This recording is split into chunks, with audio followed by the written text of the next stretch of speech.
സ്വച്ഛമായി ഒഴുകുന്ന പുഴ, ആൾത്തിരക്കൊഴിഞ്ഞ അന്തരീക്ഷം, ഒരു കൊച്ചു വീട്. കല്യാണം കഴിഞ്ഞ് എന്റെ തമ്പുരാട്ടിക്കുട്ടിയെ കൊണ്ടൊന്ന് താമസിക്കാൻ ഇതിലും പറ്റിയ സ്ഥലം വേറെ എവിടെയുണ്ട്? എടാ ബാനു, ബാനു വന്ന് കേറിയില്ല അതിനു മുമ്പ്. വാ, നിക്ക്. എന്താണ് അവിടെ? ആര് പറഞ്ഞിട്ടാ? ആരും പറയണ്ട. ഈ വാർഡിൽ ലോഡിങ് അൺലോഡിങ്ങും ഞങ്ങൾ അവകാശമാണ്. അവകാശമൊക്കെ പിന്നെ ആദ്യം കൂലി പറയും. കൂലി എന്തോന്ന് പറയാൻ? ഒരു ലോഡിന് 1500 രൂപ. ഒരു ടെമ്പോടെ വിലയല്ലോ ചോദിച്ചത്? 1500 10 പൈസ കുറഞ്ഞ് ഈ ലോഡ് ഇവിടെ ഇറക്കൂല. ഫിക്സഡ് റേറ്റാ. എന്റെ പൊന്ന് ചങ്ങാതി, ആകെ 10,000-3000 സാധനമല്ലേ ഉള്ളൂ. അത് നിങ്ങളുടെ പ്രശ്നം. എങ്കിൽ ആ കൂലിക്കൂടെ സാധനം ഇറക്കണ്ട. വേറെ ആൾക്കാരെ വിളിച്ച് ഇറക്കിക്കാനാണെങ്കിൽ നടക്കില്ല. ഞാൻ തന്നെ ഇറക്കുകയാണെങ്കിലോ? സാറും പെണ്ണുമ്പിള്ളയും കൂടി ഇറക്കാനാണെങ്കിൽ അയക്കൂ. ഞാനും പെണ്ണുമ്പിള്ളയും കൂടെ തന്നെയാ. സന്ധ്യ വാ. അയാളങ്ങ് ഇറക്കിക്കോട്ടാ, നീ വാ. കഷ്ടമല്ലടാ, ഒരു കൈ സഹായിക്കാം. വാ ഹേമലേട്ടാ, വന്നേ. ഞാൻ ഈ എണ്ണ നിങ്ങളെയല്ലേ? നീ വാ.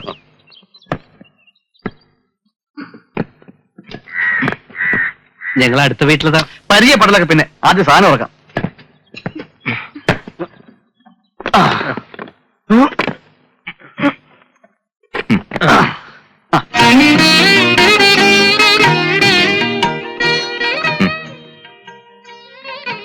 ശുഭമുഹൂർത്തത്തില് ഐശ്വര്യമായി വലതുകാല് വെച്ച് കയറിക്കോളൂ.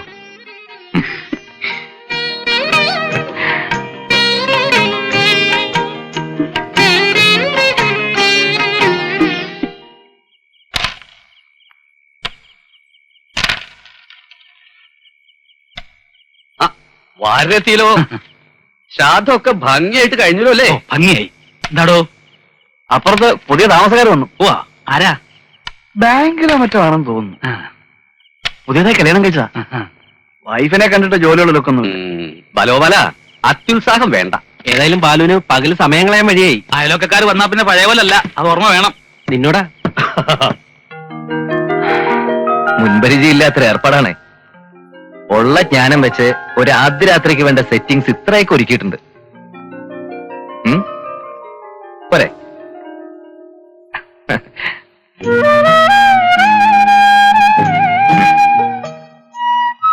കല്യാണം കഴിഞ്ഞിട്ട് 4ാമത്തെ ദിവസമാണെങ്കിലും ആദ്യത്തെ ദിവസം പിന്നെ പറയണ്ട. പിന്നെയുള്ള ദിവസങ്ങൾ ഹോട്ടൽ മുറിയിലും. വല്ല സ്വസ്ഥത ഉണ്ടായിരുന്നോ? ഇന്നാണ് നമ്മൾ ശരിക്കും ജീവിതം തുടങ്ങാൻ പോകുന്നത്.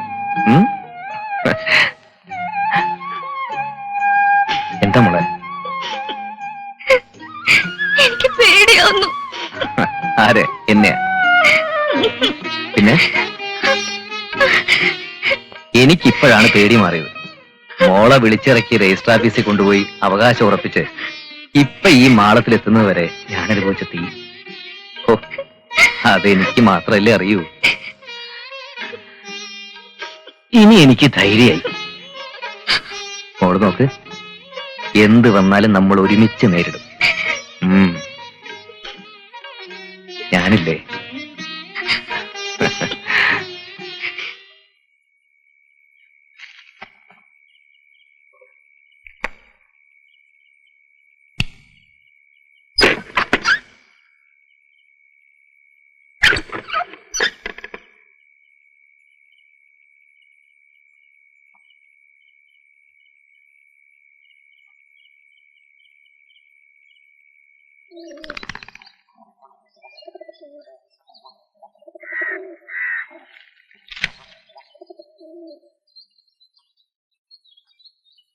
Good morning. മോർണിംഗ്. ഞാനിവിടെ അടുത്ത വീട്ടില്. മനസ്സിലായി. ഇവിടെ വിജയ ബാങ്കിലാണ് വർക്ക് ചെയ്യുന്നത്. ഓ, ഇന്നലെ നിങ്ങളുടെയൊക്കെ ഹെൽപ്പ് കിട്ടിയത് വലിയ ഉപകാരമായി. നേരിട്ടൊരു താങ്ക്സ് പറയാനോ വേണ്ട വിധത്തിൽ നിന്ന് പരിചയപ്പെടാനോ കഴിഞ്ഞില്ല. ഈ സെറ്റിൽ ചെയ്യുന്നതിന്റെ ഒരു ബന്ധപ്പാടും പ്രാരാബ്ദമൊക്കെ ആയിട്ട് അറിയാലോ. ഒന്ന് സ്വസ്ഥമാവട്ടെ എന്ന് കരുതി ഇരിക്കായിരുന്നു ഞങ്ങളും. ഉണ്ണി ഇന്നലെ കണ്ടുല്ലോ. മൂപ്പര് കൊടുങ്ങല്ലൂരാ. ഇവിടെ പ്രീമിയറിന് ട്രെയിനിയാ. ഹലോ, എന്നെ പരിചയപ്പെടുത്തിയില്ലല്ലോ. കൈമൾ, ഭാസ്കര കൈമൾ. കൈമളേട്ടാന്ന് വിളിക്കാം. പട്ടാമ്പിയില. ഇവിടെ ഫാസ്റ്റ് ആൻഡ് സേഫിലെ അക്കൗണ്ടന്റാ. സാറിനെ പരിചയപ്പെട്ടില്ല. എന്താ ബാലോപാൽ അത്? വാര്യ വേണ്ട ആദ്യം. എന്നെ പരിചയപ്പെടുത്താൻ വിശേഷിച്ചൊന്നുമില്ല. ശേഖര വാര്യർ ഏജീസ് ഓഫീസിലാണ്. ഓഡിറ്റ് ഓഫീസറാണ്. ഓ, ഇത് ബാലഗോപാലൻ തമ്പി. സിഎക്ക് പഠിക്കുക. ഇയാള് പഠിത്തം തുടങ്ങിയിട്ട് ഒരു വ്യാഴവട്ടായി. ഒരു പേപ്പർ ഒഴികെ ബാക്കിയെല്ലാം ഒത്തു. പക്ഷേ ആ പേപ്പർ ഇയാളും കൂടി ഒരു ഉരുട്ടിപ്പിടുത്തം തുടങ്ങിയിട്ട് വർഷം 7 ആയി. ആരാരെ കീഴടക്കുന്നു ഇനിയും പറയാറായില്ല. അങ്ങോട്ടിരിക്കാം. എവിടെയാ സ്ഥലം? പാലക്കാട് അടുത്ത് ചിറ്റൂരാ. ഓഹോ. അവിടെ ഇപ്പൊ അങ്ങനെ ആരുമില്ല. ഒരു സിസ്റ്റർ ഉള്ള ജോലി സ്ഥലത്താ. ആ. ഞങ്ങളുടെ കല്യാണം കഴിഞ്ഞിട്ട് 4-5 ദിവസമായിട്ടുള്ളൂ. അവളുടെ വീട്ടുകാർ തമ്പുരാക്കന്മാരാ, പുതുക്കാട്ടെ. ആ. അമ്പിനും മില്ലിനും സമ്മതിക്കില്ല. ഞാനിങ്ങ് വിളിച്ചിറക്കിക്കൊണ്ട് പോന്നു. തീയും പുകയും മുഴുവൻ അടങ്ങിയിട്ടുണ്ടാവില്ല. ചന്ദ്രഹാസം ഇളക്കിക്കൊണ്ട് തമ്പുരാമ്പട എങ്ങാനും വന്നാ സഹായത്തിന് നിങ്ങളൊക്കെ ഉള്ളൂ. എന്നാ പിന്നെ വരട്ടെ. ശരി. ആ, ഉം. ആൺകുട്ടി തന്നെ. ആര്? അയ്യടാ. ഇപ്പൊ പോയാ വേണോട്ടം വരാൻ വൈകിട്ടാവൂലേ? ആവൂലോ, ഒരു 5:30-6 ആവും. അയ്യോ, അതുവരെ ഞാനിവിടെ എങ്ങനെ ഒറ്റയ്ക്കിരിക്കും? ഒറ്റയ്ക്കിരിക്കാതെ പിന്നെ വേണോട്ടാ ദേ ഒന്ന് നിന്നേ. ഉം. ഇന്നലെ വന്നല്ലേ ഉള്ളൂ ഇവിടെ. ഒരു കൂട്ടുപോലും ഇല്ലാതെ എനിക്ക് പേടിയാവും. ഇന്നോടെ ലീവ് എടുക്ക്. അതൊന്നും പറ്റില്ല. ഇപ്പൊ തന്നെ 5-6 ദിവസം ലീവായി. ഇന്ന് തന്നെ ജോയിൻ ചെയ്യണം, ചെയ്തേ പറ്റൂ.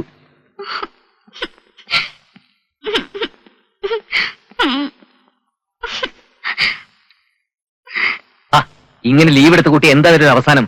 കുറച്ച് പരിചയമായില്ലേ പറ്റൂ. ഇത്തിരി ധൈര്യമൊക്കെ വേണം. 24 മണിക്കൂർ എനിക്കിങ്ങനെ കൂടെ കാവലിരിക്കാൻ പറ്റുമോ?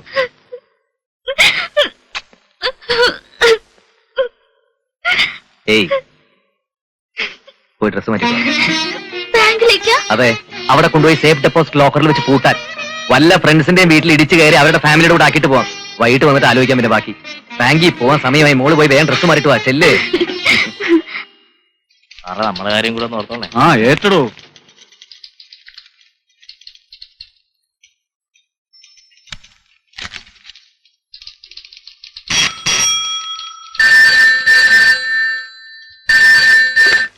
ഹലോ, അതെ, അടുത്ത ആഴ്ച ഉണ്ടാവില്ലല്ലോ. ടൈപ്പ് ചെയ്യാൻ. ശരി സാർ. ഇൻസ്പെക്ഷൻ ഉണ്ട്. അല്ലല്ല, വടക്കോട്ട. അതിപ്പോ ഫയൽ എന്റെ മേശപ്പുറത്ത് വരാതെ എനിക്ക് എന്ത് ചെയ്യാൻ പറ്റും? ആ, ആയിക്കോട്ടെ സാർ. എന്താ ഷൂട്ടി? സാറിനെ കാണാൻ ഒരു ഗസ്റ്റ് വന്നിരിക്കുന്നു. ഗസ്റ്റോ? ആ, നാട്ടിൽ നിന്ന് സാറിന്റെ സിസ്റ്റർ എന്ന് പറഞ്ഞു. ആ, സരളയായിരിക്കും.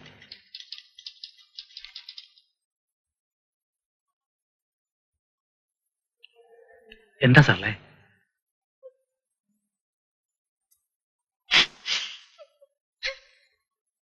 നീ കരഞ്ഞു ബഹളം ഉണ്ടാക്കാതെ കാര്യം പറയേ. ശിവരാമേട്ടനെ പോലീസ് അറസ്റ്റ് ചെയ്തു. എന്തിന്? യൂണിയൻ ഓഫീസില് ഗ്രൂപ്പുകാർ തമ്മിൽ തല്ലും വഴക്കുണ്ടായി. കേസിൽ ചർച്ചപ്പെടുത്തിയതാ. ചതിയപ്പെടുത്തിയൊന്നും ആയിരിക്കില്ല. മുൻപന്തി തന്നെ നിന്ന് കാണും. കേമത്തം പറയരുതല്ലോ.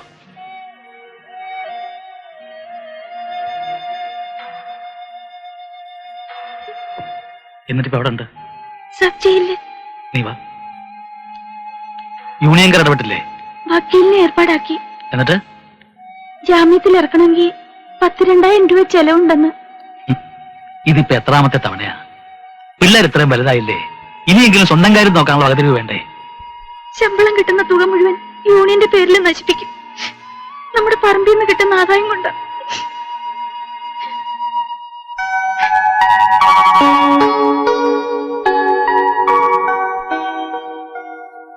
ആരാ വക്കീല്? മേലേപ്പാടത്തെ പുതുവാൾ സാറാ. ആ, നീ വിഷമിക്കാതിരിക്കെ, ഞാനും വരാം. ഒന്ന് നിർത്തിക്കേ.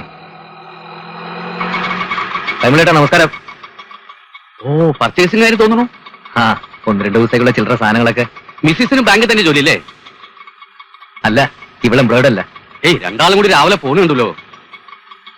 അത് പിന്നെ പകല് മുഴുവൻ ഒറ്റയ്ക്ക് വീട്ടിലിരിക്കാൻ പേടി. പരിസരത്തും കൊണ്ട് പെന്തരിയില്ലല്ലോ. അതുകൊണ്ട് ഒരു ഫ്രണ്ടിന്റെ വീട്ടിൽ കൊണ്ടിരുത്തി. ഏയ്, അതൊരു സ്ഥിരം ഏർപ്പാടാക്കാൻ പറ്റുമോ വേണു? ഇല്ല, എന്താ വേണ്ടെന്ന്? ആ, പരിഹാരം ഉണ്ടാക്കാം. വിഷമിക്കണ്ട.